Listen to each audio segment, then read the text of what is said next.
Welcome to the Guy Pie Podcast, featuring Anthony, Chris, John, Sean, and Mark. This is a weekly podcast where five guys come together to make the ultimate conversational pie about the games they are currently playing. Welcome to the Guy Pie Podcast. I'm Chris. Joining me today is Mark, Howdy. Anthony, Hey. Sean. Is that Hello, and welcome to Banana, where I click the banana. Please click the banana with me, friends. Join us. Is he a banana? And John. I said Sean. to be fair, it cut out. All I heard was on. That was Sean. Sean said that. Yeah, click the banana on the screen. Click my banana. Oh my god. Off to a great start today, boys. Great start. All five of us together again. Banana. All right, Anthony, you've been playing Guild Wars. Tell us about it. Guild Wars 2. Yeah, so I've been in the itch for an MMO, which, as John knows, like Final Fantasy 14 is like one of the obvious choices, but is a monthly sub. I know there's a new expansion. I'm trying to, be a little light on the wallet, and I know Guild Wars 2 is free to play with, I think, the base game. Free, similar to, in a way, to the Final Fantasy 14's free trial. It's just you don't have to go through as many hoops. There are some limitations with the free to play, but not as many as the trial for Final Fantasy 14. So I jumped into it, and I forgot. It didn't occur to me till after I started playing that. Or no, sorry. When I went to go download it, because it said I had an account, and I'm like, oh man, I forgot. Like 10 years ago or 11 years ago when this game came out, I bought the game. And at the time, it was the same thing. You just buy the game, and it's free, like no monthly sub. So that part's important for what I'll say in a few minutes. But so I jumped in. The gameplay is pretty awesome. Like it's not. It doesn't feel like your typical MMO combat because the directional aspect of your combat is a lot more important, at least in the class I'm playing. I know there's there's some directional components in Final Fantasy 14 depending on your class, but this I feel like it's much more prevalent. Like if I'm standing here and I target the enemy and I click my attack button, I don't run over to them and attack. I'm just standing there, and whatever direction I'm facing, I swing my weapon. So I have to physically run up to them and face them. So it almost has like this more action feel to the combat than just like however you would describe the more typical MMO, where it's like tab to lock on, click skill auto targets and hit some kind of thing, which has kind of been nice. It's a bit of an adjustment, but it's been really fun. I haven't been paying attention to the story. I've just been kind of blowing through that, but I've been exploring all the areas, messing with the different skills. Like you have two different weapons you can swap between. Every class has like several weapons they can choose. I'm a warrior, so I'm dual wielding axes, and then a great sword is my other option. And then the build, I can't really go too in depth on builds because I'm still learning.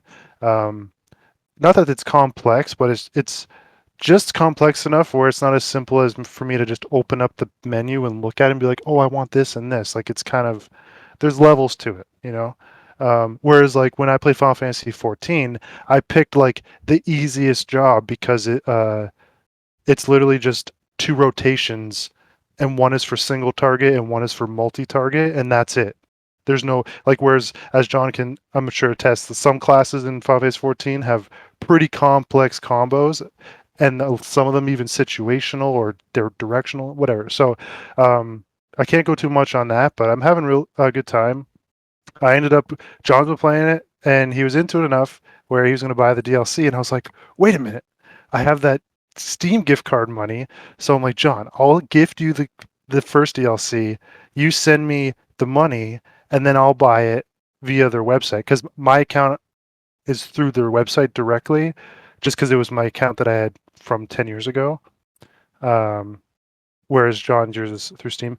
So speaking of which, my account being 10 years old, I was reading on the Reddit, and some guy mentioned how he just came back after 7 years, deleted his old character and started fresh, and then someone in the comments was like, "Oh, R.I.P. your birthday gifts." I'm like, and then he's like, "What's that?" And it's like, "Oh, every year that your character ages, they send a gift in your mailbox." So I'm like, "What?" So I look, and I had two characters from like 10 years ago. One of them I unfortunately deleted, but I had the one of them still. And I went in there, went in my mail. I had 10 gifts for the last 10 years, and I opened them all up, and I got like a bunch of free dyes, a bunch of free cosmetics. I even had these scrolls where there's 5 of them. One instantly jumped to level 20 to 30, 40, 50, or 60. So I ended up using I was already level 45 on my own. So I ended up using the 60. I somewhat regret it a bit, but I'm still playing as I would have. I'm going through all the areas, finish off this area before I go to the next area kind of attitude. But yeah, it's fun. So far, I could see myself playing this somewhat long term. Maybe at least for a couple months, maybe longer. Um, we'll see. It depends on how I like the end game, because obviously I probably have a couple weeks more before I get to that and kind of experience what that's like, so I can compare it to like Final Fantasy 14 raids and shit like that, right? So yeah, um, yeah, that's pretty much it, I would say. All right, John, how have you been feeling about it? I haven't played very much. I am really enjoying it. I started 2 characters basically, so I could test out and see like the different weapons, what they do on different classes and whatnot. I have noted there is a huge difference, like weapon based for each class. So like say you have a sword on like a necromancer, it'll do something different on uh like a warrior. You know what I mean? Um yeah, I like the gameplay a lot so far. I haven't really done much. All I've been doing is kind of running around the map doing like the little mini quest things. I haven't done any like main scenario stuff, I guess you can call it. I think it's pretty cool that the hero skills and stuff, by level 80 you have enough to like enough points to unlock everything, all the skills. So you don't really have to worry about like where you put your like skill points and stuff. Um I had to look that up, of course, because I was kind of worried like I was gonna click something and then regret it later. But no, I ended up being satisfied with that. Story, haven't been paying attention either. um, I'm sure it's great. I'm sure it's interesting, but I'm not really, even Final Fantasy 14. Like I barely paid attention to the story. So um, yeah, I haven't done any dungeons or raids or anything, but I can't wait to see what they're like. Final Fantasy 14 has me a little bit spoiled because they're all pretty good. So we'll see. We'll see. I want to say one more thing too. Talking, you bringing up the dungeons and the raids. As I'm sure most of us are familiar with, most MMOs, like there's usually some sort of dungeon finder in the game in the menus, and you, based on whatever class or whatever you're playing, you queue in, and then it finds other players and you load into a dungeon. That doesn't exist in this game. It's purely based around like classic World of Warcraft methods, where you have to go to a populated place and find people to join you to fill certain roles, or join a guild. And even joining a guild, like I can't find in the menus to join. Like you literally have to go to a populated place, or maybe a Discord somewhere, or Reddit or something, and actively seek out a guild. It's not as simple as open this menu. Oh, that name looks cool. Click join. So it's a little more archaic in like the social aspects, but it's kind of cool because it forces more social, which is an MMO, right? Like I know a lot of things people say these days about current MMOs is like it's almost like a single player that you're playing just with other people around you at the same time a lot of the time, right? So this kind of makes it so you could still play through the story, I think, but if you want to experience what the game has to offer, like you have to be social, which is kind of cool. Mark, like I know you don't really do much gaming PC wise. You have that brand new laptop. Do you think this is something you would try it out on? I mean, it I have heard of Guild Wars before. I know a couple of people who've played it a long time ago. It did seem like a really interesting game, and the way they're describing it does sound interesting. But I've learned a couple of things of playing MMOs over my years of playing them. If I don't have a steady group to play with, I get immensely bored after 2 weeks, and I will never touch the game again. But if I have those group of people to play with, because Anthony was actually one of the people who we used to play all those free MMOs with Yeah. back in the day, and like it was a lot of fun playing them. But then like when some of the group got bored of it and stopped playing, that's pretty much when my interest also died. But Okay. but yeah, it's MMOs is a very particular genre for me to be interested in, because like sometimes like it's really good and I can play it for a long time. Other times where it's just like the moment it becomes work in the slightest, if I don't have people there who are doing the game with me, I just stop playing it and I lose interest. I'm like, this is a little bit boring. I'll get back to it tomorrow. And then 10 years later, it's like, oh yeah, I was playing that game once. No, that's definitely fair. Sean, what about you? Do you think you'd try this out? I kind of wanted to once Tony had told me that Dragon Slayer, the sword from Berserk, was in it. And I was kind of looking around. It's kind of a bummer, like the expansions are so much. Yeah. I mean, I'm not really playing anything right now. I'm kind of in this like limbo state of like not having time and not having games to play. But when I do have time, I kind of just sit here and I'm like, what should I play? And then I don't end up playing anything and I cry. So I think that I think it looks fun. Like I like MMOs. I don't normally like subscription models. Like if I was gonna play an MMO, it'd probably be Final Fantasy 14 because I had such a good time playing it. But it was just so expensive. So the fact that this is free is kind of like a huge dub for me. But once again, like I think Tony was saying that, to get a mount, you need the first expansion. Yeah, it's temporary. You get one Like a for permanent free for mount. like 10 in-game hours, I think, at level 10. But after those 10 in-game hours, it expires, and it only reactivates if you purchase any one of the expansions. Which Is is, that like dog time? yeah, like How 3 many years. in-game hours are dog year? Three dog years in in-game hours. Okay. Yeah, I'm interested. I like MMOs. I like moms. So it's definitely something that I'd be interested to play, especially if you could have the gut sword. Why not? Why not? And I can only If I could live imagine, out like, my,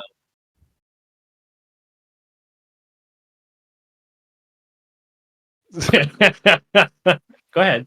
I can only imagine, like, with your guys' PC, like, my PC is severely dated, and I can make this game look fucking beautiful, like, with, like, running on high and stuff. So, like, I know your guys' PCs are much better, so I can only imagine what it looks like for you guys. 3D 3D. coming out at you. Oh, Whoa. man. Like The sh- Guild like Wars are coming shit. to get me. Like It looks like garbage, shit. like poop on a stick. Looks like rat. Looks like shit. But yeah, Yeah. definitely something I would put a little bit in my mouth. What about you, Chris? Would you play Guild Wars? Do you even like MMOs? I know you used to play DC Universe Online, which is an MMO. I like MMOs around like topics of things like you said, DC Universe. If you kind of count it, Marvel Heroes, even though it was like more Diablo like. Even like Star Wars: The Old Republic, I did enjoy that when it first came out. Yeah, this definitely isn't something I would personally play. I was kind of curious when you're talking about the pricing for the expansions to see if the one site John I always talk about, Green Man Gaming, to see if they had it on there. Unfortunately not, but yeah, definitely something I wouldn't personally mess with. Maybe down the line if they had a console version, I'd fuck around with it, but yeah, no, not something up my alley for sure. Any final thoughts on Guild Wars 2 before we move on? It's good. One thing that I've noticed is I have it installed on my computer and I can't fucking install anything else. Really? Oh my god. Yeah. Why? I don't know, man. It's like I have no other games on my computer installed right now. And I was just clicking through things and I cannot install anything. That's weird. Yeah, You only get to play Guild Wars now. I guess. Is it like your hard drive full or something? Yeah, I think so. God damn. Oh, All right. Think or do you know? Go to your C drive. Click on it. I'm doing it. Click on C it. drive. Click on. Click. This is the part of the podcast where John clicks on a C drive. The most Yeah, riveting part. Did we make time for that? Maybe there's a lot of save data. I don't know. Yeah, there's not much on my C drive here.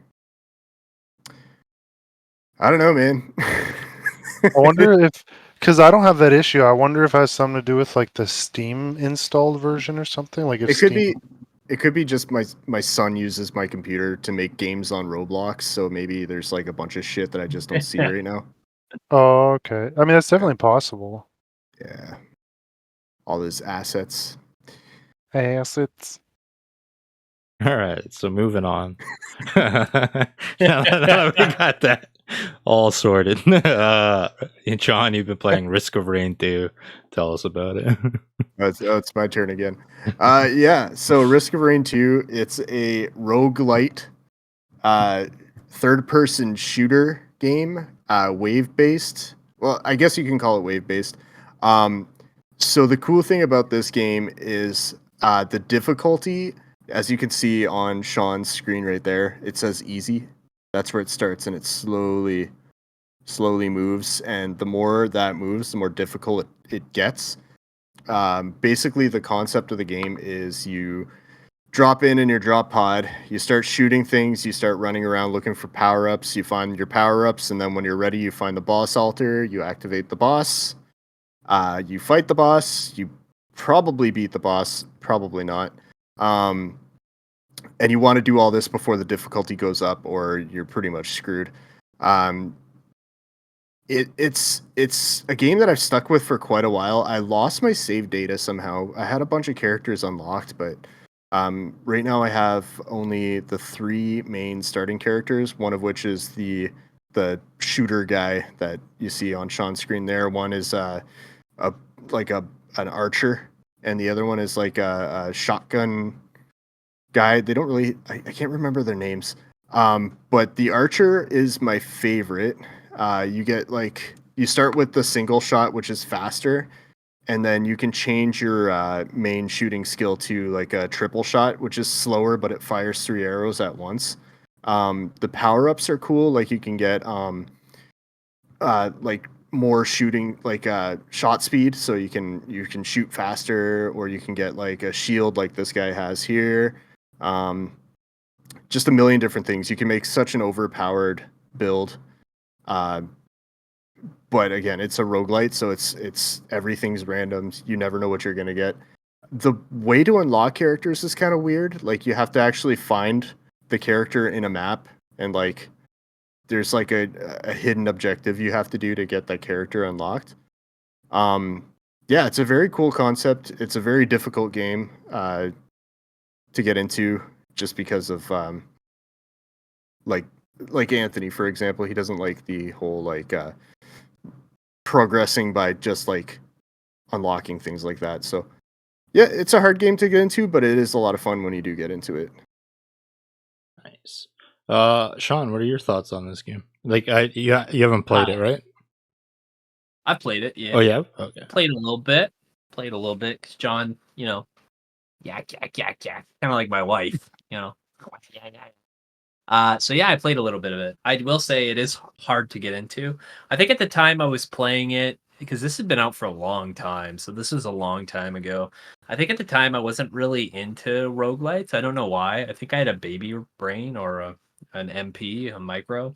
But now that I'm older and wiser and a little bit sexier as I get older, if you get Bigger penis. maybe a little bit. Maybe it's because I've gotten skinnier. I think it was hard to get into because it was just like the difficulty spike. It was almost like the difficulty spiked before I could grasp the mechanics, so it was kind of frustrating. Loading into a run, getting to a place where I feel comfortable, and then losing. I think now I'm a little bit more patient with that because I've played games like Rogue Legacy and the game we were playing, Gunfire Reborn, and things like that. And I really enjoyed it. Then maybe I should. I was thinking now, like I still own it. Like maybe I just need to boot it up and get back into it, get back into the game. But yeah, the thing about Risk of Rain is ruins your picnics, golfing outings. So There's a risk. it's a risk. There's a small risk. Yeah, 2. Anthony, what are your thoughts on Risk of Rain? Yeah, so when I had that Steam gift card money, I was shopping around some stuff, and John did mention this because at the time I was playing some Vampire Survivor style game, or what do you call that? Bullet Hell or something? I don't know. Horde? What? Horde? Yeah, A horde, something like that. horde game. Garlic like. Yeah, and so I looked into it, and I was somewhat thinking about it. I decided not to because I think one thing John mentioned too is the majority of your progression there's no progression between matches, like between sessions. It's just like you start off fresh every time.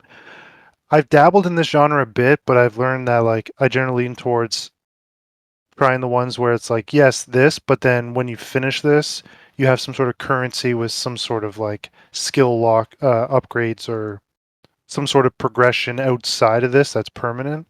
Like Gunfire Reborn is a great example of that that Sean mentioned, which I did play a little bit with, I think, Chris and Sean. Maybe John? Yeah. I can't remember. No. No.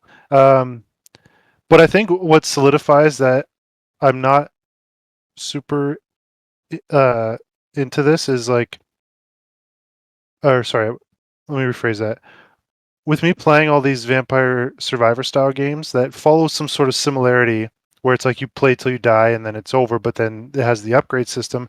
I did recently try Hades, the first one.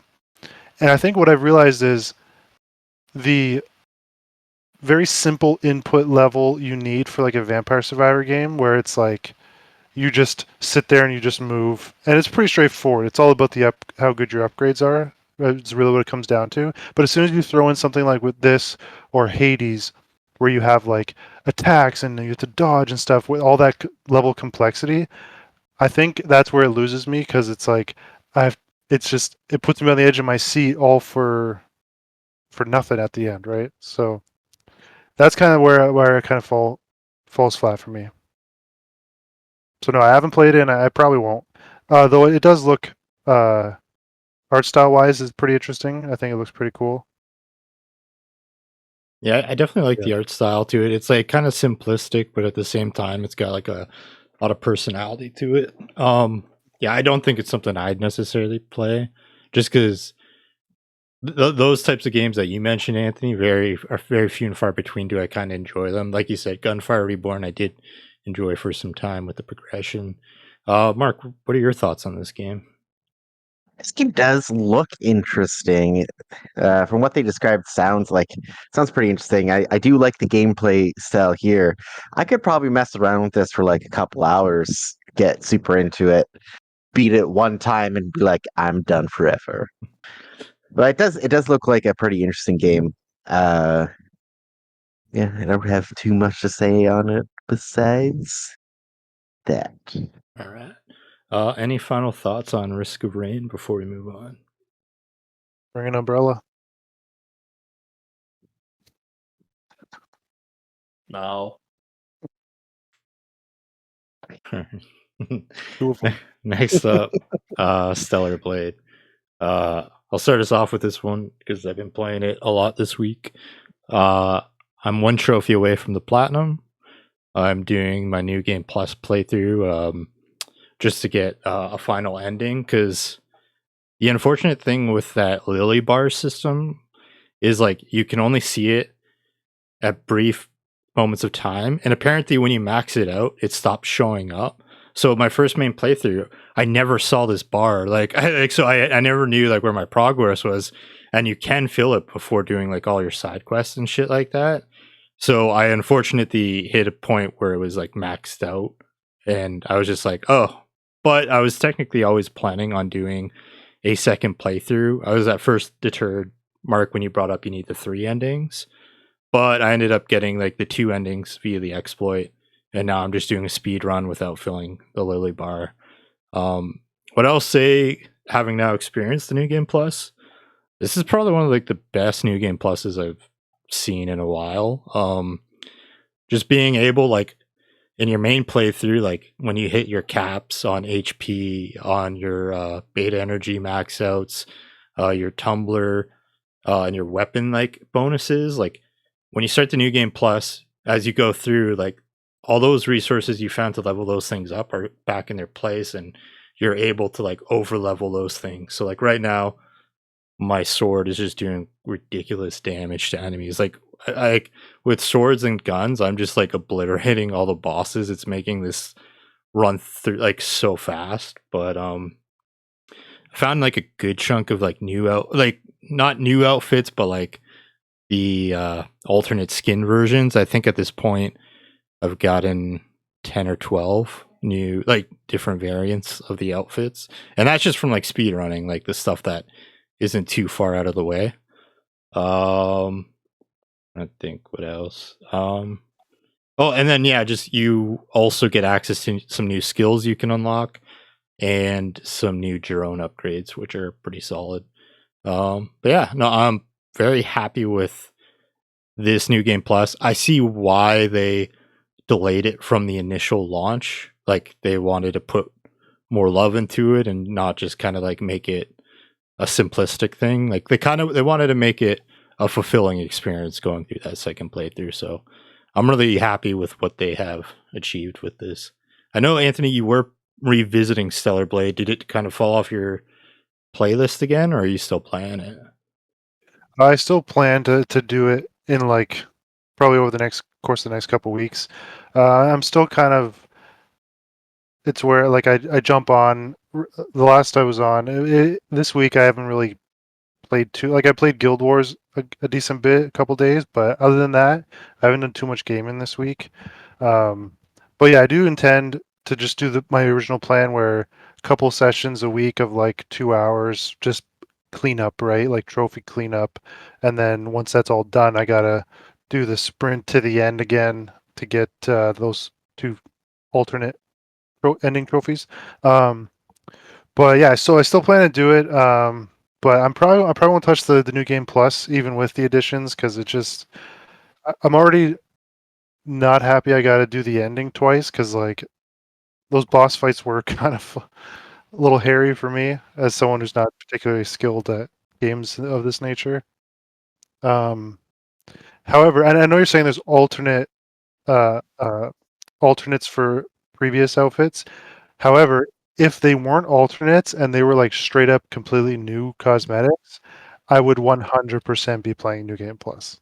So that is a bit of a missed opportunity, but I get it. Like they, with the amount of work you're saying they put into it, like the amount of extra work to create an additional like 30 outfits, I can imagine probably wasn't in the cards. Especially considering it's not like you had to pay for New Game Plus, right? So, yeah, so this week was a bit light, but next week for sure I'll probably jump back in. Nice.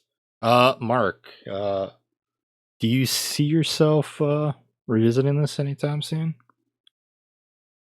Soon, hopefully.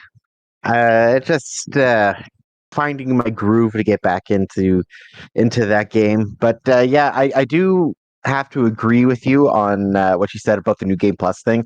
I did really enjoy how all your stuff gets over leveled as you go through the New Game Plus. So like it just makes you feel like even more of a beast as you're going through slaying things. But yeah, I think like the game overall is really nice, and like I did really enjoy when I started the New Game Plus before I dropped off, how like they actually still reward you for going through everything. It's not just like, oh, here's just some extra currency that you're probably maxed out on. It's like, no, here's an even better version of that thing that you found here before.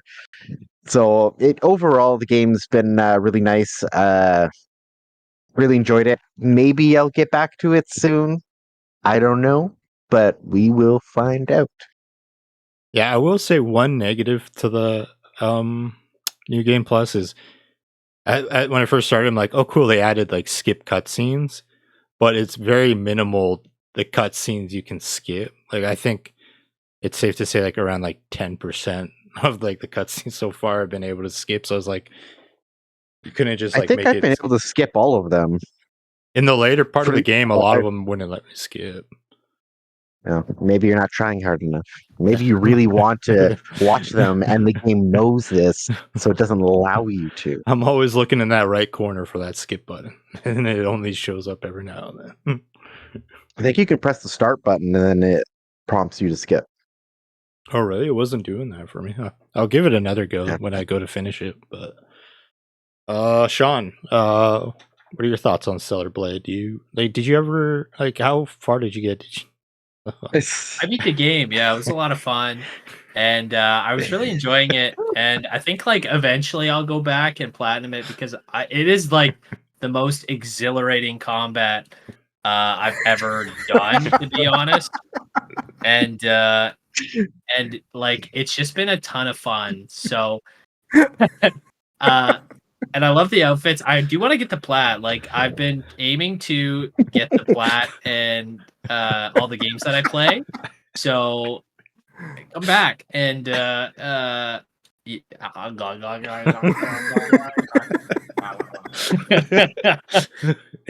it's a good game. I like it. I very much enjoy it. Sorry, I was just super distracted.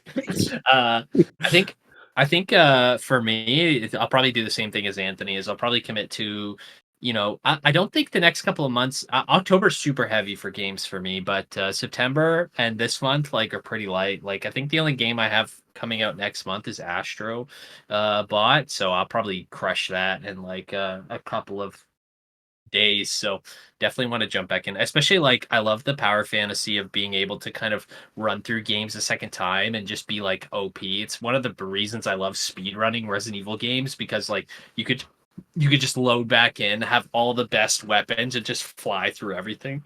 So definitely on my radar there. Yeah, it was super satisfying with like the first boss. Just like the fight starts and just like within seconds it's just dead. Like, I was just like, all right. John, did you end up trying out that 2-hour trial? I know you were thinking about it. No. No. I downloaded it and started playing Remnant 2. Okay. I just forgot about it. No worries. It's there. It's there. I'll try it at some point. All right. Any final thoughts on Stellar Blade before we move on? Oh, sure. All right. No. No, sir, bet. So next up, there's a Black Ops 6 Zombies preview.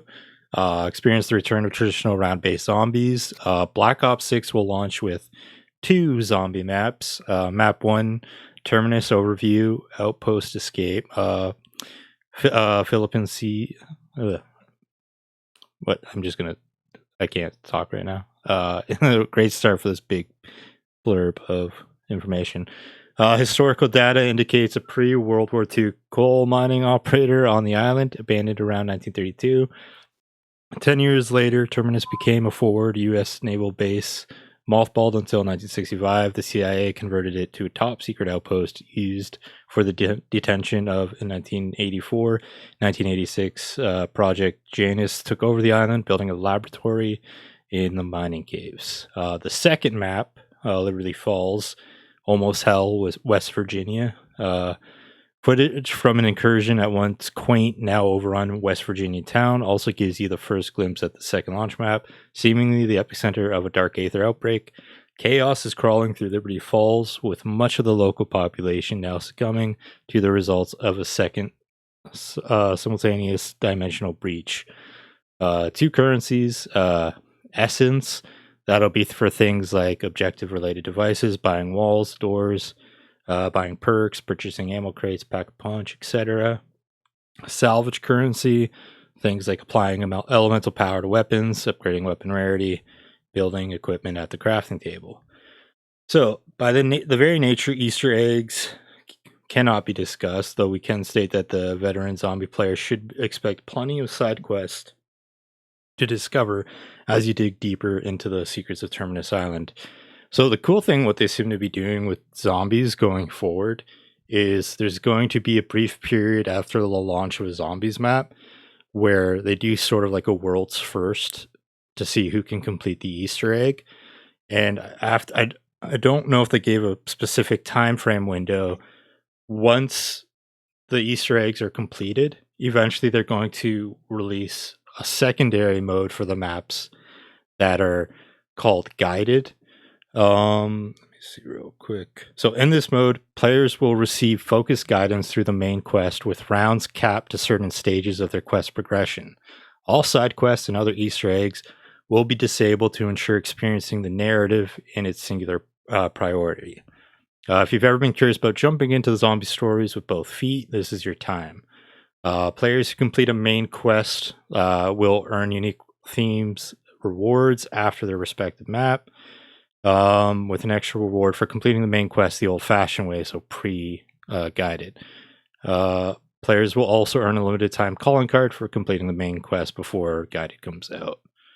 The whole new movement system that they've been hyping up will be in zombies as well, where you're able to dive, jump, slide all over the place, back, forward, left, right, fluid movement. That's going to carry over into zombies. If you really want to see your new moves in action, try out the ability to switch from first person to third person perspective. So you could actually play zombies in third person, which is actually pretty sweet. Yeah, each perk, ammo mod, and field upgrade has a research path accessed in the pregame menus between matches. Revelations you make during your research allow you to unlock the true power of each item, which take the form of augments. A total of 6 augments per item, 3 minor and 3 major, are yours to uncover. Stats and camos. Naturally, each of these loadout elements have zombies-related challenges and badges related to them. And weapons have camos to grind for. This includes 4 highly desirable mastery camos and zombies. Keeping score as well. Another cool thing that they're doing is for each individual weapon, you will be able to see your total kills for that specific weapon going forward. So you can like flex and see what your main used weapon is. Field upgrades, good chunk of them. A lot of like stuff seems to be returning from the Cold War zombies. You have Aether Shroud, Frenzy Guard, Healing Aura, Energy Mine, and a new one called Dark Flare Support, or Dark Flare. Support equipment, Self Revive, ARCXD, Sentry Turret, and then Mutant Injection, which Mutant Injection looks really dope. You basically inject yourself and you become like this big, gigantic berserker guy with like a cannon on his arm for like a limited amount of time. That's sick. Perks, Juggernaut, Quick Revive, Sweet Cola, Stamina, PhD Flopper, Deadshot Daiquiri, Elemental Pop. Double Tap is nowhere to be seen. The new wonder weapon is called the Beam Smasher, and it like looks like a trace rifle from Destiny, which kind of looks pretty sweet. Pausing, saving, and recovery. You can elect to pause your solo match to take a quick break. Saving for the first time in zombies, you can elect to save your solo match at any time, provided you're at full health, aren't down, dead, or actively engaged in exfil. And then recovery on rare occasions that the game servers, your internet, or something happens, will be in place to kind of like save you, which is nice because I remember early on in Cold War, we had a lot of crashing issues. So something like that is actually really, really nice. Black Ops 6 releases October 25th, 2024 on PC, PS5, Xbox Series X and S. It will be available on day one Game Pass for Ultimate members. Game Pass members will get all digital edition benefits. They can also upgrade to the Vault Edition for $30. So I'll just start us off with this one. I'm very excited for this. Like I have always really dug zombies.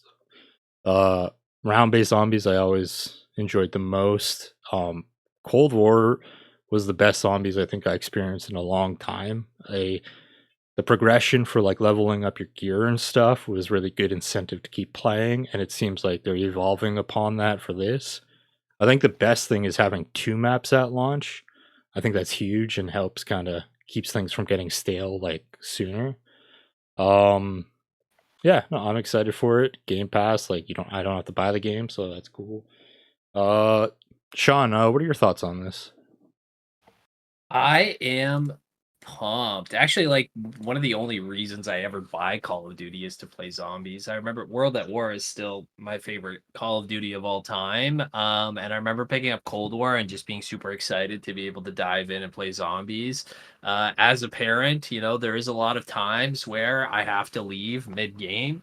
So it's nice that you know, the pause functionality is there and the save functionality is there, giving me a little bit more leniency while playing it. I like the you know, they're adding new things while kind of keeping the core structure of what zombies was. I tried playing, I think it was Warzone Zombies, and I was like, this is not for me. I like the rounded zombies, and it's cool that they have like they're continuing like with the progression and stuff like that. Honestly, they could just release a whole zombies game, like just Call of Duty Zombies, and I would be all in, because honestly, like I'll play the multiplayer when I get it, when I pick it up.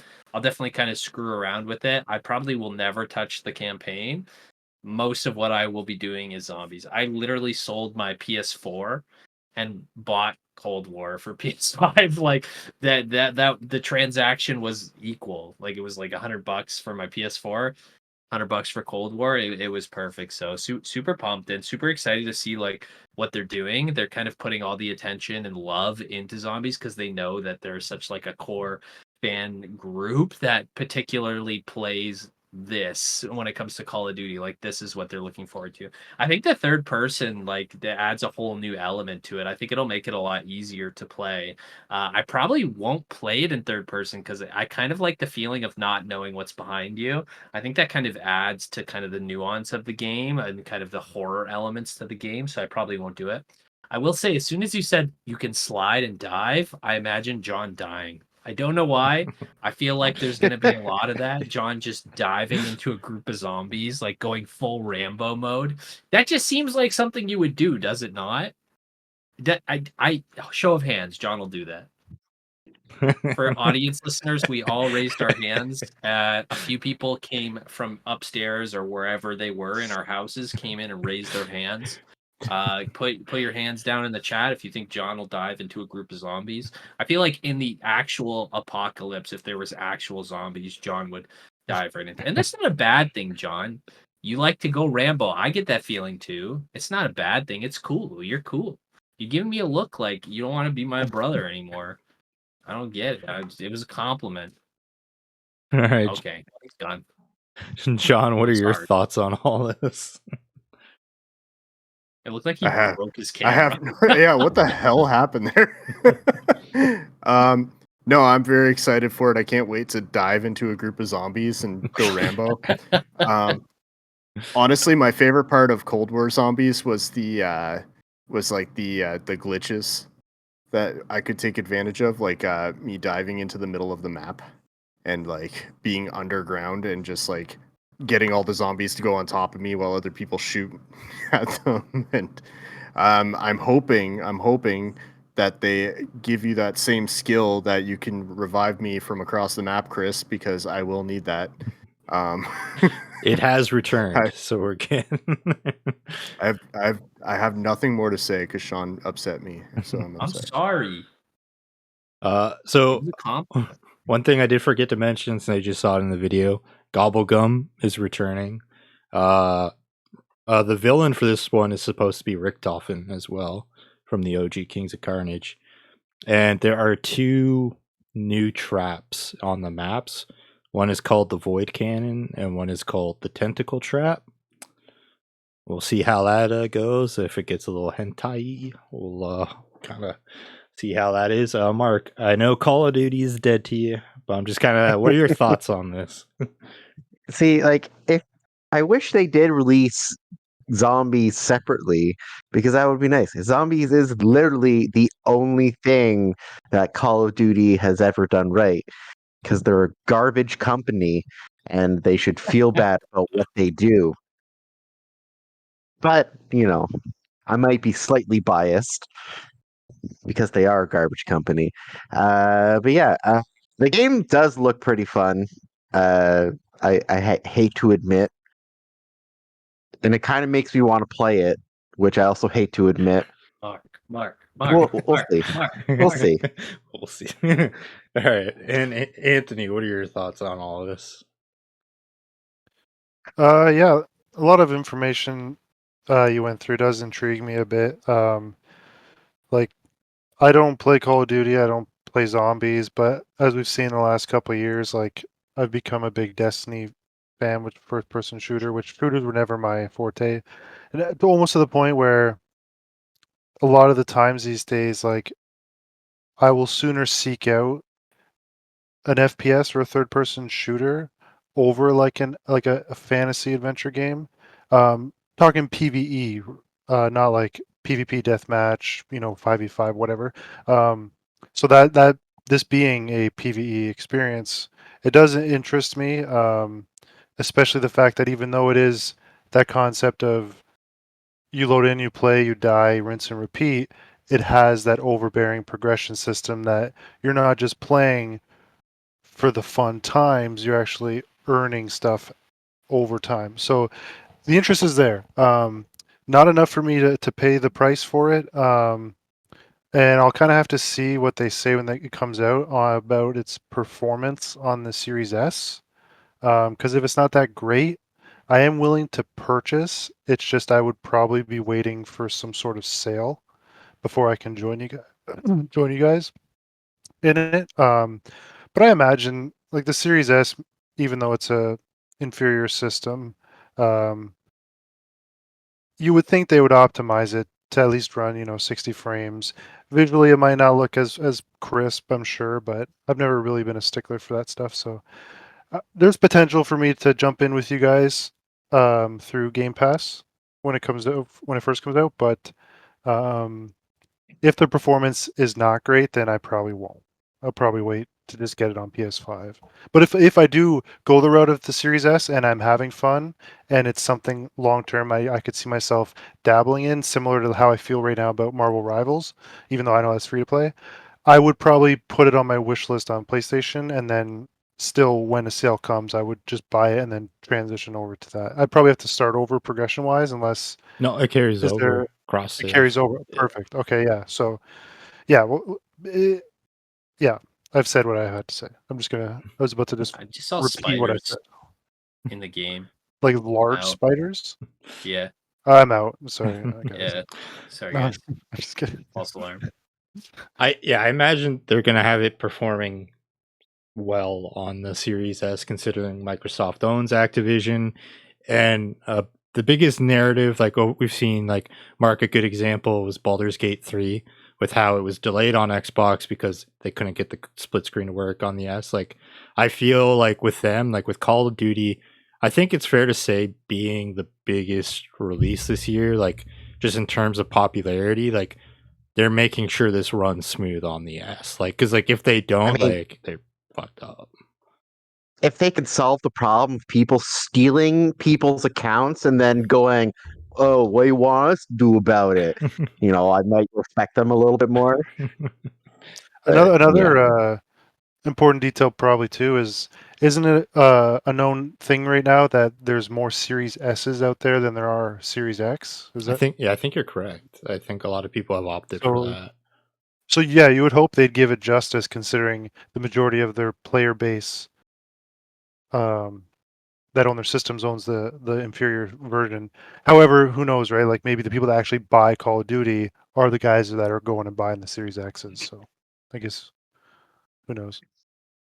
Any final thoughts on this before we move on? Zombies. I've said what needs to be said. Mark are said bad. his piece. All right. All right. So next up, Warhammer 40K Space Marine 2 previews. So this is a preview roundup via Shinobi602 on Twitter. Let's see. Other changes. Ooh.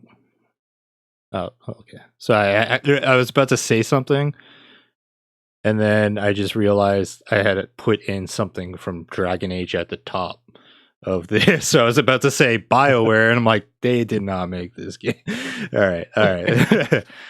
So a lot of effort has gone into world building. Could very well be the most authentic Warhammer 40K game we've seen to date. Blend of shooting and melee feels very fluid and satisfyingly brutal. Parries, dodges, counters, gun strikes. Parries can instantly kill smaller enemies or interrupt larger enemy combos. Some like the parries and finishers. Others felt like they broke up the flow of combat and slowed it down too much. A multitude of execution style attacks like tearing limbs off Tyranids and ripping apart the power armor of the Thousand Suns. Gain health through consumable stims from in the game. Executions are vital as they fill a portion of your armor. More strategy, take out groups of smaller enemies first that are surrounding you, or focus on the larger, tougher enemies to sever their synaptic link to the smaller ones. Ranged enemies can slow you down or poison you, while other enemy types buff others. Jump pack, fire from high up, dive down on enemies with a devastating strike. Boss fight, example of one with a Thousand Suns Sorcerer, completely different gameplay experience. That was a visual spectacle. Cast spells and traverse across the battlefield. Horrific eyes emerge from the walls and the ceilings of the room. Ground turned to liquid, etc. Lots of magic. Graphics are a feast for the eyes. Tons of details in character, armor, weapons, environments, animation, bolt round explosions, skies filled with tons of enemies. Chaotic soundscape is spot on. Operations mode. PvE co-op missions takes place alongside the main story. Play as your own customizable Space Marine in a squad of 3. One PvE mission sees your squad spring a trap on Tyranid Hive Tyrant, which disables a Tyranid swarm that Titus was fighting in a separate campaign mission. Makes you feel a part of the bigger picture in the story. PvE missions will take about 30 minutes on normal difficulty. Variety comes from the AI director that changes up enemies depending on your class and play style, springing surprise ambushes, etc. Classes: Tactical Marine, Assault, Vanguard, Bulwark, Sniper, Heavy. Each comes with different weapons, perks, abilities, and have unique uses on the battlefield. Warhammer Space Marine 2 launches September 9th. All right, Mark, you got this drafted. What are your thoughts on these previews? Thoughts are, fuck yeah. I am really excited for this game. I thought it looked good from just the previews when I drafted it. And anything that I've heard about it since then is people going, we're fucking excited. And even after the alpha got released that they'd never meant to release, and people are like, we want this game. We want it now. Everything I've seen and heard about it has made me very excited for this game. I am 100% going to get it when it comes out. And I'm not going to be a filthy heretic, and I'm going to destroy some Tyranids. John, are you picking this up? Possibly. There hasn't been like a single Warhammer game that I've seen that where I wasn't like, oh, I'm pretty interested in this. I haven't played a single one, but I've always wanted to. This might end up being the one. I heard somebody say something really interesting on TikTok about this. Where they're talking about like how we've seen a lot of like Souls like and like open worldy hack and slashy games lately. And they were saying like if Black Myth Wukong does really well, gaming doesn't change at all. But if Warhammer 40k ends up doing really well, it might change gaming for like it might bring gaming back to a new like era. Akin to when we saw like cover shooters like Gears of War and like Halo and stuff like that. And that kind of excites me about it too, is I hope this like gets hyped up to that point where it does change gaming, because I'm kind of getting sick of the open world. I'm kind of getting sick of the like hacky slashy games. And this one does look very promising. So Anthony, what are your thoughts on this? Yeah, this game looks sick as fuck, dude. Like, it's not something I would play solo probably, but I 100% would buy this, even Got full green armor. price. Even full price, if there was enough of you guys jumping in on it, because, like, I will be honest, like the whole armor aesthetic, like the coloring is cool, like, and when I like the armor itself does not look like that cool to me, like the whole bulky thing. But like I'm sure there's going to be some form of customization. It was similar cosmetic wise. I feel similar to how I felt watching a lot of the Helldiver stuff, where I know there's variations, but it all just looked the same to me for the most part. I know that it wasn't. I know that it wasn't, but like the differences just weren't as different as I wanted to be to really. Because then I get it. In that one, it was more narrative, right? Because you weren't really your own person. You were just a man on the ship because you die and they send a new guy, right? That was kind of like the line there. But this, it does look like you have some form of customization. I hope you can customize the armor too, like not just color, but aesthetically, maybe. But yeah, it looks really fun. Just some mindless shooting. If there is a story, I already don't care about it. I just want to play through waves of enemies, level up, similar to kind of like what you were talking about with Call of Duty Zombies and like what it has. Like, I'm not saying this is going to be rounds you play till you die and then you progress, but like just the same feel of what I'm picturing the kind of time I would have playing Call of Duty Zombies with you guys is kind of what I could picture with this. Just a little more chaotic, I think. Because I mean, I'm sure zombies in the much later rounds can be very chaotic, but obviously, as we see on screen, like it's just a shit show. So, and it looks. I have a feeling I'll probably agree with the take about the parries and stuff disrupting the flow of combat. I think just watching it. I think I'd probably end up feeling the same. I'll probably just opt to like that one. The guy like launches a jetpack up in the air, hovers, shoots some guys, and then jetpacks down at full force and just slams the ground and does an AOE. Like, yeah, this game looks great, man. I don't know how the narrative will be received, but like I said, I don't care. The gameplay looks fun, and it's something I can see myself playing. Again, probably only co-op though. Sean, what are your thoughts on this? My eyes are hungry, so if it's a feast for the eyes, I'm in. So I'm gonna shove it in my eyes. It looks good. It looks cool. I've never played a Warhammer game, but I kind of have the same sentiment as John. Is every time I see gameplay from a Warhammer game, it looks amazing. And I'm like, I want to play that. The only Warhammer game I played was Warhammer, and that wasn't really a game. It was more of like a depressing time that I had at that game hobby shop at the mall where a bunch of Games guys were Workshop. telling me what to do, and so yeah, Games Workshop, and telling me I was doing it wrong. So yeah, this looks cool. Sorry, it just kind of like did a deep dive into my traumatic past. I He didn't mean to just trauma dump remembers. on everybody. He remembers the smell. Remember the smell of regret. But yeah, it looks really cool. I once again, just like the power fantasy and like the hordes of enemies, and it looks amazing. Like the graphics look amazing. Like I like the landscapes. I like the atmosphere. It looks really cool. Very different from when I played Warhammer because it was just a bunch of fake grass, fake trees, little plastic ones. So Did you paint them?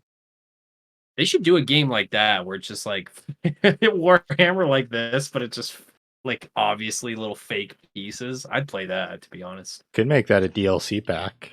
Yeah. Be sick. All right. So I counterpick this for Mark. I still see a world where this gets the 75-80 that I was expecting when I first picked it. I know like things are very glowing, but these types of games like can either do really well or do like I think a good example was Dying Light 2 had really good previews going into it, but it scored like I think it was like mid to high 70s. So I'm still not too concerned about this. Like regardless, I'm not hitting first place at all this year, so it doesn't really matter there. Definitely should not have picked Suicide Squad. But I'm not necessarily sweating this. That being said, no, it does look cool. I don't see myself getting this at launch. There's too much shit I am playing in the next month. But I think it might be a pickup maybe near Boxing Day sales kind of games when things cool down a bit. Because that's the thing, October Black Ops hits, and then at a certain point, I think sometime October, November, Anthony episode 2 drops for Destiny. So there's gonna be shit I gotta fucking play. So when I play this, I want to be able to commit to it. I think that's the big thing. I do want to play it eventually, though. Any final thoughts on this before we move on? Yeah, I Don't know be you're a not a big heretic fan and of get the commitment. game. What were you about to say? My heart. Oh, I said I know you're not a big fan of commitment. That's all I said. We can move on. I see how it is. You see how it is? You know how long I waited for a ring on this finger? Not this one particular. I could take this one off. It's not important. You know how long I waited for a ring on this finger and nothing? I told I even you grew out my knuckle hair. I had to talk to my ring guy, like Yeah, whatever. Your doorbell? yeah, Mark, I don't need that ring anymore, by the way. Mark's my ring guy. All right.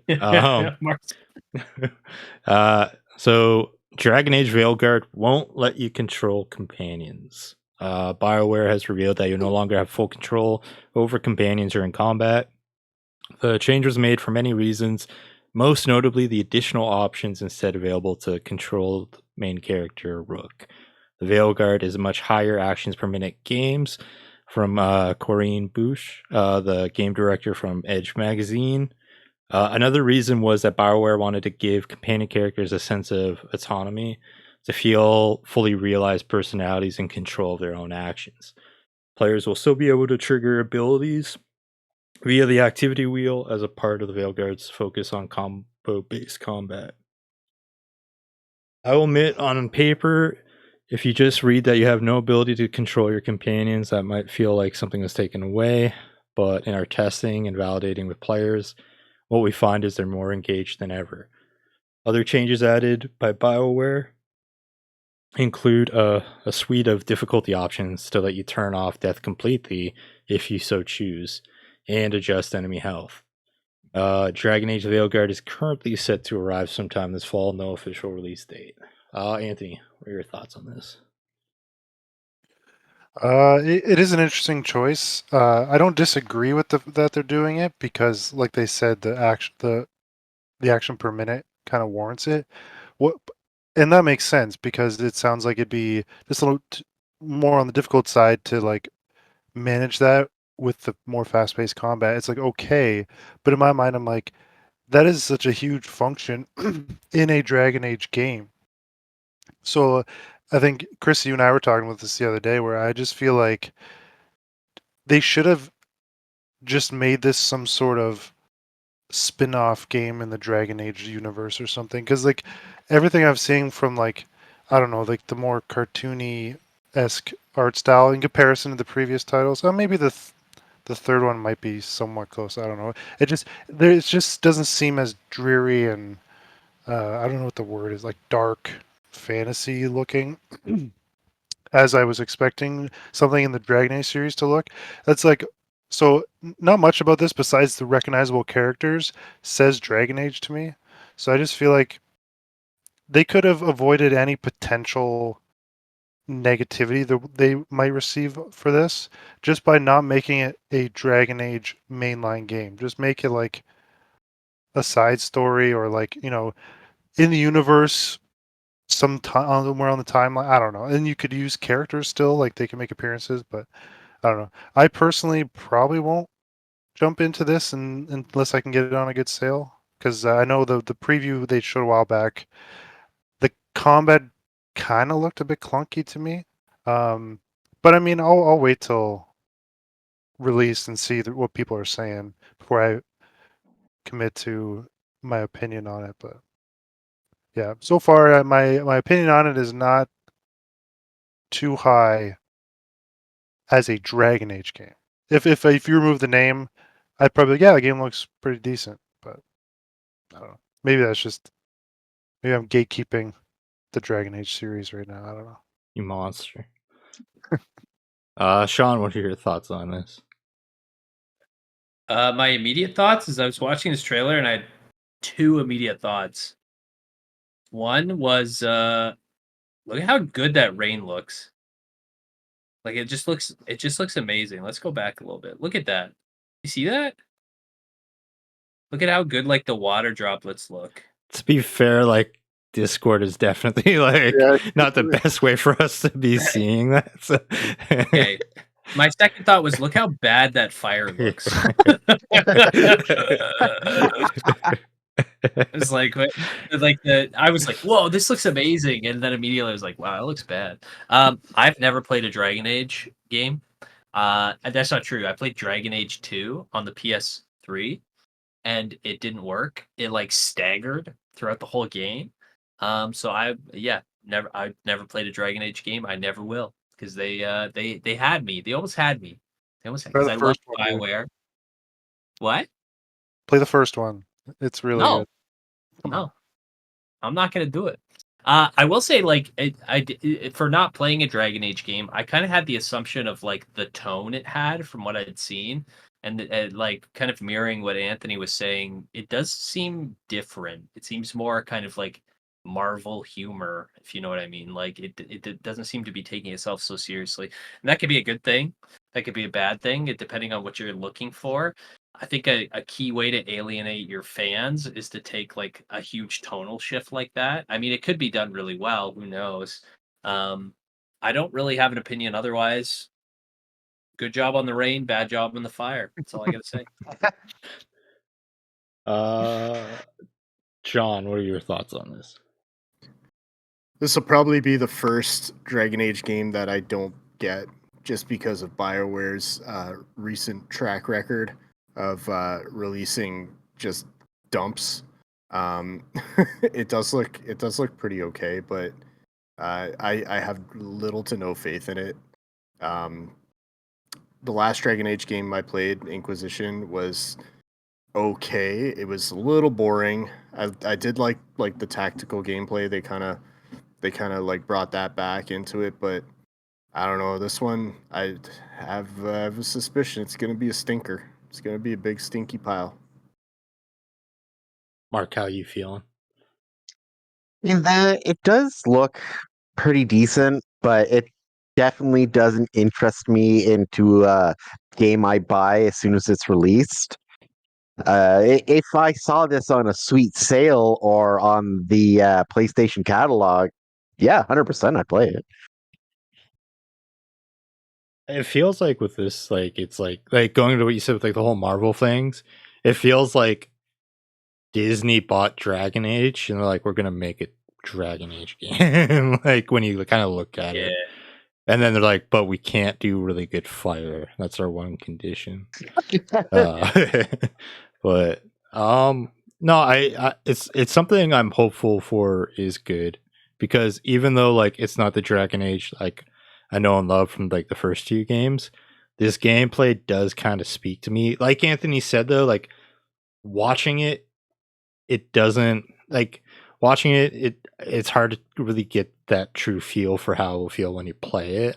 I'm hopeful like it's really smooth when you play it yourself. Like it is hard to gauge by this, but I want it to be good. If it comes at a time where there's nothing else around it, I might actually just like buy it day one and give it like a shot. But if it's like competing with like a lot of other stuff, because I think chances are Assassin's Creed will be coming around at the same time and all that. But yeah, no, I hope for BioWare's sake this is good, because the studio I used to truly love is, as John you pointed out, like they have not had the greatest track record. Like it's saying something when like their best thing they've had like in probably what like the last 8 years was like the Mass Effect trilogy, which was like not that hard to do, hard to really pull off in terms when you think about it. But any final thoughts on this before we move on? Yeah, I mean, think. Oh, go ahead. who knows? Like maybe all the stuff that isn't the combat, like the world building, the characters, the interactions, maybe that will fit into like what we would kind of think a Dragon Age game would have, and that might make up for the changes in the combat. But we'll have to see. Yeah, the voice acting in the trailers we've seen, like the writing was kind of man. I think there was only like one or two good jokes. I know humor is what's the word? Like everyone receives it differently, but in my opinion, subjective. Yeah. Only like one or two of the jokes actually hit for me. Some of the other ones were kind of like, But what were you gonna say, Sean? I was gonna say if they made just to what Chris said, if they made a Disney game like that, that'd be sick. That Can you actually, yeah, imagine? that would Let's be do sick. it. And I say give it 3 years and it'll be on sale for like $10 like Inquisition. Yeah, that's the one I haven't played. Was Inquisition. Inquisition. All right. You had it. Inquisition. That's how you say that. Inquisition. I couldn't say Philippines earlier, so you're okay. Philippines. Hip hop anonymous. He's not okay. All right. Moving on. This was something I was like seeing happening live over the weekend, and I just found like hysterical. Borderlands creator goes on a Twitter blocking spree. Randy Pitchford went on a Twitter blocking spree over the weekend, seemingly blocking anyone criticizing the Borderlands film.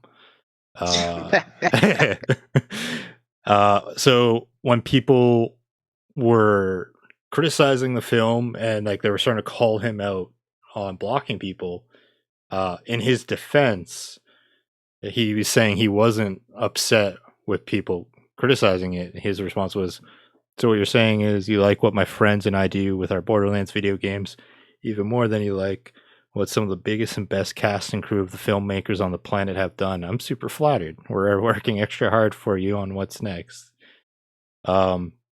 Two of the this is like a tweet from somebody. Two of the recent people you've blocked, K6 and Epic and NG, have been longtime fans and gave the movie more positive reviews compared to everyone else. They've kept Wonderlands and Borderlands 3 alive for the past few years and deserve to be unblocked. Don't push away those helping you. So one of the tweets that got this person blocked, the tweet that got Killer 6 blocked. Okay, the Borderlands movie was better than expected, but I went in expecting a 6 out of 10. The plot is kind of a mess in true Borderlands fashion, but the humor and heart are there. Lots of fan service moments, but ultimately, I don't know if it will resonate. 6.75 out of 10. So that got him blocked.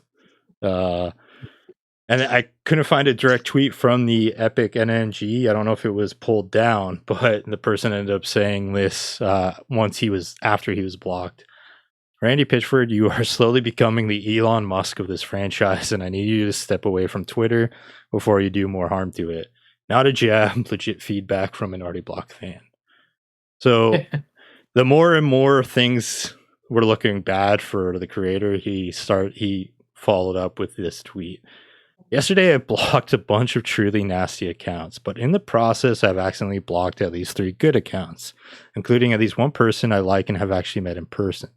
I'm sorry, sincerely, if I mistakenly blocked you. No excuses. Let me know if I screwed up so I can fix it. Thanks. I usually don't block criticism. I've always profited from it, and I've never been in short supply. Cheers and be cool. And then I think Anthony, then he followed that up with something I think Anthony's going to get a kick out of. Oh, except for that Paul Tassi guy. It was pointed out to me that I blocked him too. So far, I think I accidentally blocked 3 people, not at Paul Tassi. I thought he was being a dick and saw him. I blocked on purpose. I unblocked him, but I might block him again. Something about that dude's attitude just feels off to me. I read some shit he wrote where he seems to act like he knows me and fronts like he knows something he doesn't, and what doesn't rub me right, bad vibes. But I don't know him at all and only know what he writes on Twitter, so who knows? The internet can be a mess sometimes. It's strange to be someone other people seem to want to think about and talk about. And I know he's super obsessed with the stuff me and my company make, and I know he's a dude making a living talking shit, so good for him. I'm not in the mood to want to fuck up his money, so have at it, my dude. Be cool. So, like, a bit chaotic. Anthony, what are your thoughts on this?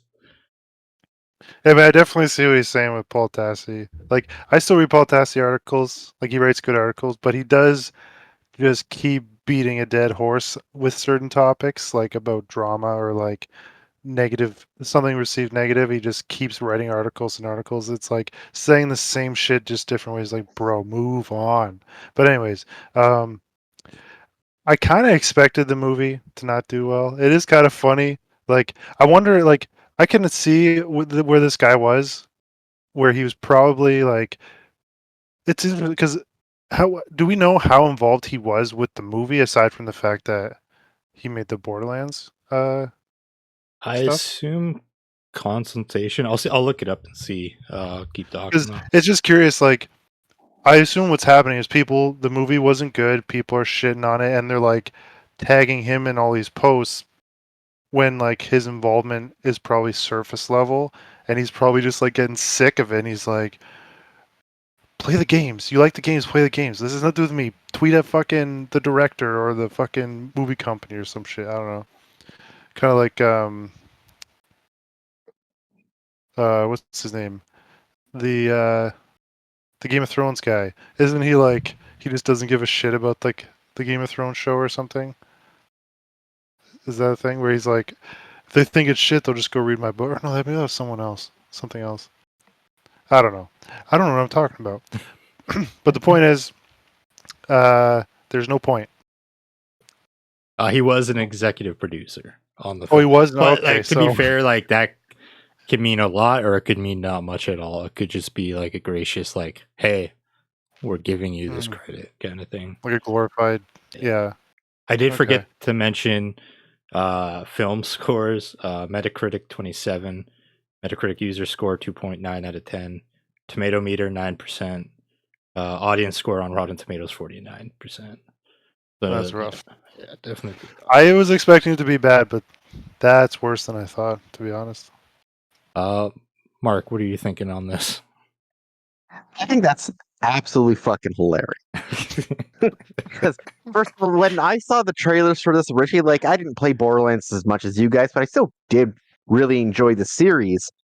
When I first saw the trailers, I just had a feeling it didn't look like it was going to hit to me, which apparently I was correct on.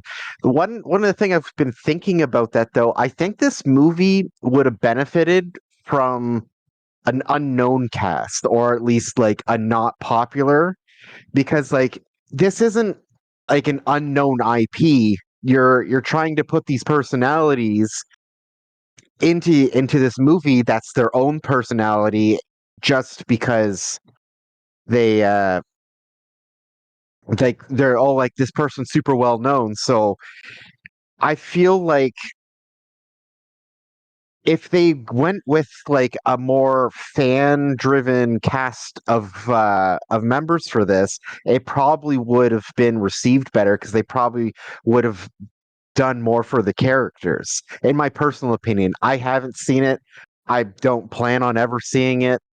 I mean, it is what it is, but yeah, like with a well-known IP, going with the completely star-studded cast doesn't really make sense to me personally. But the fact that the Twitter has just been mass blocking people who've been shitting on it is also pretty funny, and I'm curious to see what that's going to stir up in the future. Yeah, like before I throw it to John, I will say throughout all the chaos of things, what I truly appreciated was as like he's like blocking things, like obviously Twitter and like even people like the streamer Glad were jumping in on just being like, well, like fuck you if you're gonna block for criticism. So like I saw like the funniest meme though. It was Vegeta and Goku, and Goku's like, we're gonna fight, but not here. We're gonna fight somewhere where no one can get hurt. And then the image is them in a theater where Borderlands is playing, getting ready to fight. And it was fucking funny as shit. Sean, what are your thoughts on all this? So apparently even the cast, I agree with Mark. Apparently even the cast, from what I've heard, just phoned a lot of the shit in and just didn't like they weren't feeling it. Even the main like at Lilith as the main character, she the actress, she just did not give a shit. She didn't want anything to do with it. And you could definitely tell when you watch the movie. Man? Why'd you take... That's the problem. That's why they should have had lesser known people because they would have been more into it. They would have been better. Maybe These are people Lilith at the right age. Exactly. The fucking character. These are people that are already well established. Why would they give a shit? Like they're gonna get roles after this. Why would they care? Another thing I've read recently is he blocked Killer 6, which is one of his biggest like free advertisers. So that's something. This guy is like a I don't know. He's like a teenager. Like It's just I blocking like everybody. the Elon Musk comparison. That was good. Oh my god. Yeah, honestly, I knew the movie was gonna be bad.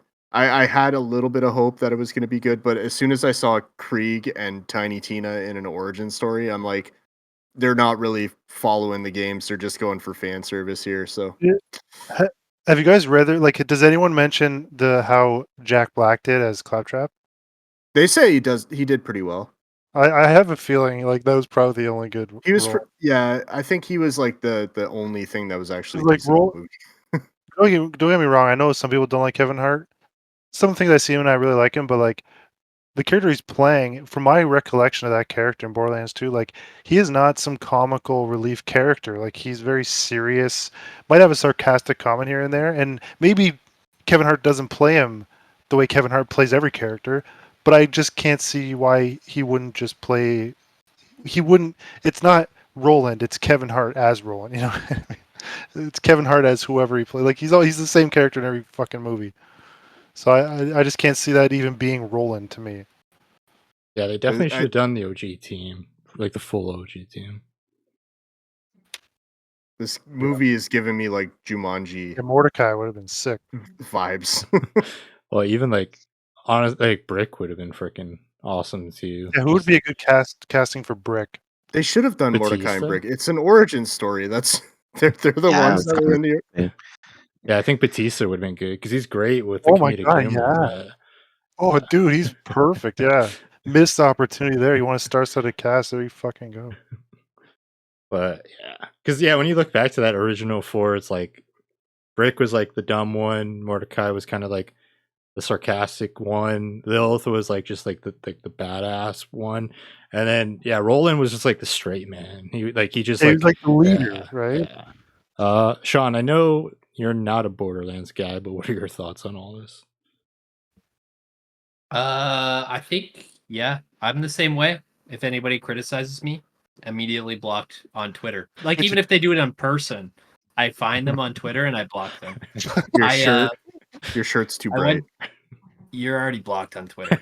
When I was 5, you kicked me into a wall, so I blocked you on Twitter. So Bros. I get where he's coming from.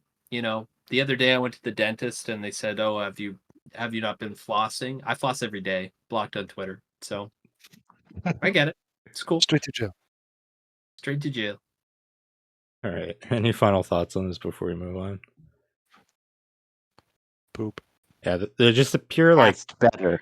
the pure childishness of it and like the pettiness. I was just like, it's not even news, but I just want to talk about it. But all right, we're at the final topic.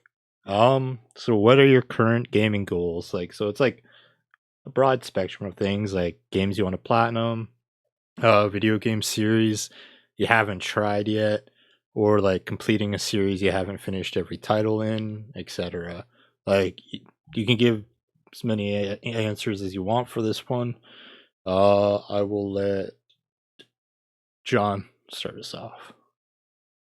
My goal for gaming right now is to just actually play more games. I haven't really had a lot of time. Did you say John or Sean? Why No, is I my said phone- John. I was laughing at Mark laughing. It's like, wait, did we make the mistake again? But yeah, it's just to play more games. To be honest, I haven't really been playing as many as I would have liked to. I think by the time I get home from work, I'm just so exhausted. I want to just crash and watch YouTube. So yeah, that's my goal. I respect it. Mark, how about you? Right now, I need to get back into the Trails Through Daybreak and finish and platinum that one. Beyond that, there's not. Oh wait, no, there's another one. Oh wait, not platinum because I do not have the patience to do it. But I'm going to finish Eden Chronicles as well, and then maybe get to Stellar Blade to finish that platinum. Nice. But yeah, the Trials Through Daybreak is definitely on the top of my list for things I need to 100% finish. Because like I got distracted with a few different games that we were playing, and I kind of just dropped off it. But like I have been thoroughly enjoying it, and I need to get back and finish that game. Sean. What are yours? I think whenever I play a game, my goal is to platinum it. Whether or not I have the patience to do so or not is neither here nor there. I think like my key goal is so last year I bought a lot of games, like because there was a lot I wanted to play, but last year was like stacked with games.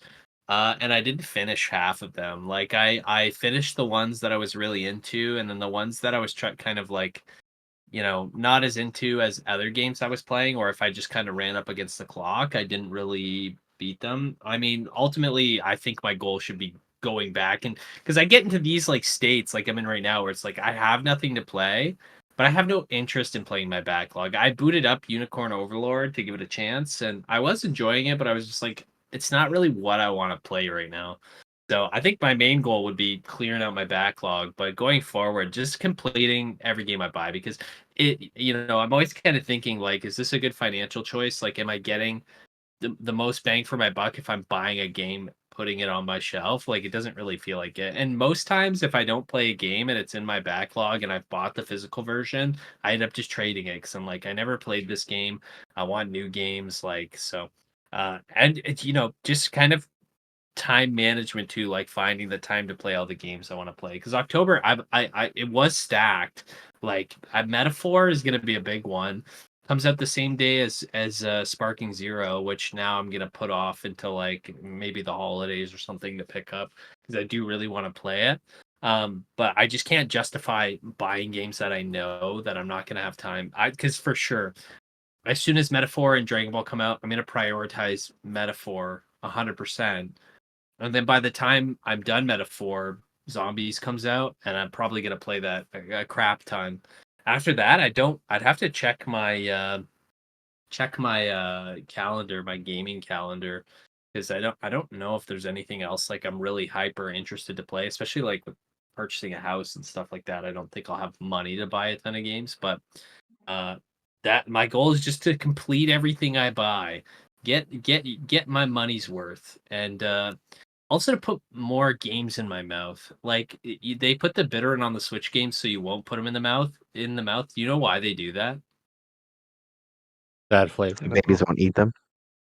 Just so you No, put it they in your put mouth. no, you're fucking stupid. They put the bitterant on the game so you don't put it in your mouth, because if you actually bite down on a Switch game, it is delicious. It is the best thing you've ever tasted. Oh, Yeah, so I want to do that a lot They're more. hiding the secret sauce. Remember, They're like, kids, they don't do want try people this to at eat all home. the games. Yeah. That's why Nintendo games don't devalue, because they actually taste really it's good. cake. Yeah, cheesecake. All right, Anthony, what are your goals? I got a couple. Do you want me to tell you them? Okay, I'll tell you. No. That's the So- guy Yes, by I do have podcast. So the more recent one I kind of added to my list is like I'm trying to work towards getting to max level on Guild Wars 2 to try and experience the end game. Luckily, it doesn't seem like it takes very long because even before I use that level up token thing, I got to level 45 like in less than a week, and not even playing. Like I played 3 or 4 sessions for a couple hours, so the leveling. The game is described as like horizontal progression. So like it's been said like the first end game set you get could get you through all the content in the game. So like the chase is more aesthetics and stuff and like min maxing. So yeah, that's my one. That's one. The other one is to rug through and finish Stellar Blade Platinum, so I can add it to my short list of like 3 or 4 platinums that I have. The other one is Skyrim coincidentally went on sale while I was waiting for it, so I picked that up. I want to mod the shit out of it so I can make my character, fully nude with like jiggle physics and all, So it's gonna be great. Dude, I watched some videos. You can go crazy in that game with mods. And they go crazy and break the game. I just want to do that, and then I'm just gonna play the game in third person, Why do you keep picking me? I didn't mean to do that. There's one more. Well, this is kind of outside gaming, but adjacent is with the repairs to my basement almost done, and they're gonna be bringing that emptying the storage unit that's in my driveway. I'm looking forward. I want to like purge as much as that's coming back in, and just probably 50 to 60% of the funds I get from like just pushing that shit online, like on Facebook Marketplace, whatever, I can use, and then I can put it towards like upcoming releases that I would normally not jump into right away. So there is potential, if that pays off, where I do just buy Call of Duties on release for the PS5, right? So that's kind of, they're coming tomorrow to do that. So starting tomorrow, I'm going to start going through that stuff and try and build up my game allowance, so to speak. So yeah, that's about it. I would say right now. Nice. Yeah, for me, like I mentioned it many times before, the hit 100 platinums. Stellar Blade will be 91, so making good progress for Nice. that.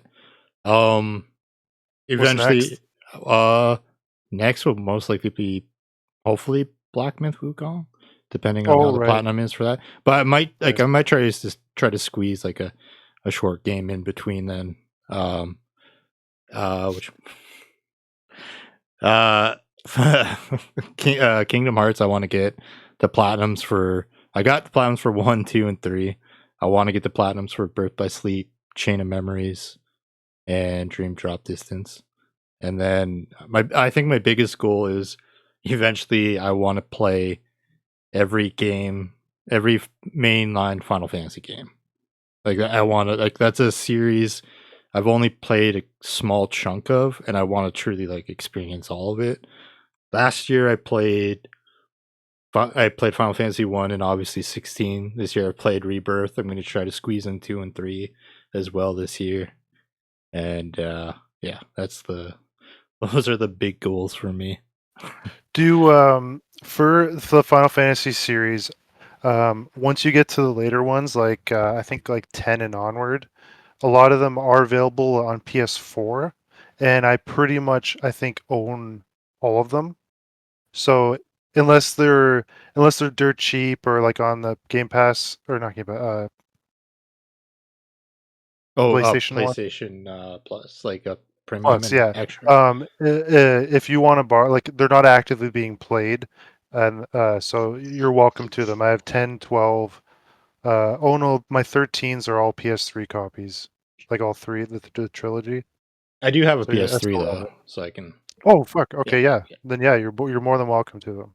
Although I might play those on Xbox because I think that's one of the games that plays better, Oh. like with like the improved frame rates.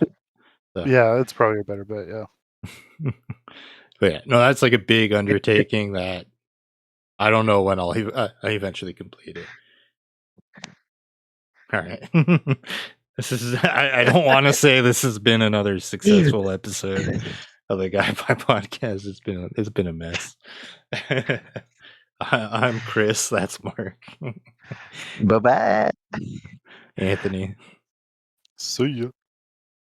John. Sorry, I had to mute my mic. It's really loud in my place all of a sudden for some reason. Oh, there's zombies. I gotta go dive into them. Give me a second. I gotta mute my mic. He's dead. Ooh.